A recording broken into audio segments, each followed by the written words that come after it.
반짝이는 눈빛 눈이 부셔 매일 날 감싸주는 손길.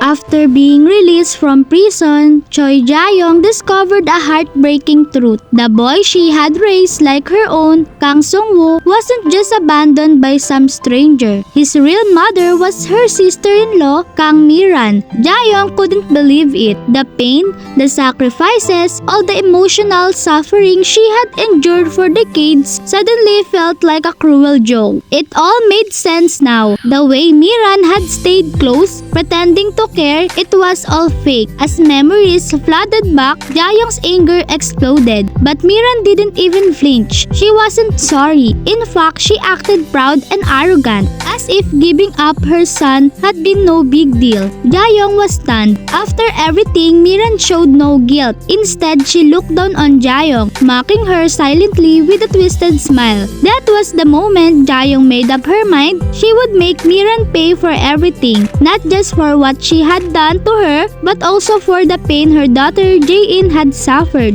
Soon after Jae In received a call from the police, the person who had hit Yunho, her son, had been caught. Jae In was frozen in place. Barely breathing, she clenched her fist and bit her lip to hold back the pain. Jae In had always been kind, the kind of person who helped others before thinking of herself. But Yunho's death had changed her. She was no longer the same. She rushed to the police station, and when she saw the suspect, she snapped. She grabbed him and screamed, asking why he did it and demanding he bring her son back. But there was a problem. This man wasn't the real culprit. The actual person behind the crime had already made a deal. He had blackmailed Kang Jae In and Hwang Gi Chan before, and now they were using another innocent person to cover it up. Hwang Gi Chan, who had once been close to Seri, was now filled with regret. He realized that everything Seri had touched ended in pain. Even his son Yunho was gone because of her. He wanted to kick her out, but for the sake of their son Jiho, he held back. Eventually, he burst out in anger, blaming her for Yunho's death. Seri for once whispered an apology, but it was too late. Meanwhile, Jae In, still devastated, got another call, this time from her mother, Choi Jae-young. Jae-young wanted to meet urgently, even though she was mourning her grandson.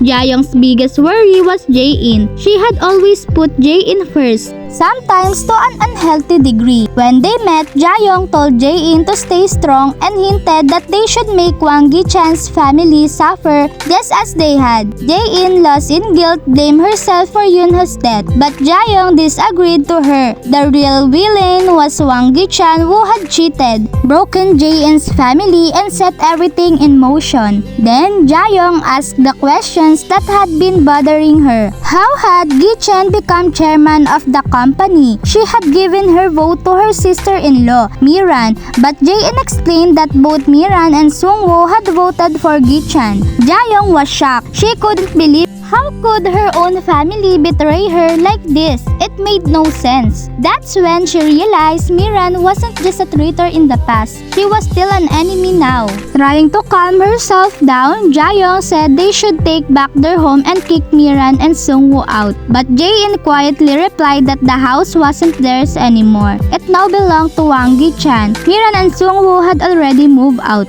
Jae-young was speechless. Not only had her family betrayed her, but the home passed down through generation was now gone too. She couldn't take it anymore. She stormed over to Gi Chan's house. When she burst through the door, she was met by Kang Seri, who stood there with a cold face, not the slightest bit sorry. Without shame, Seri told her to leave, that this was now her house. 'Cause you are beautiful.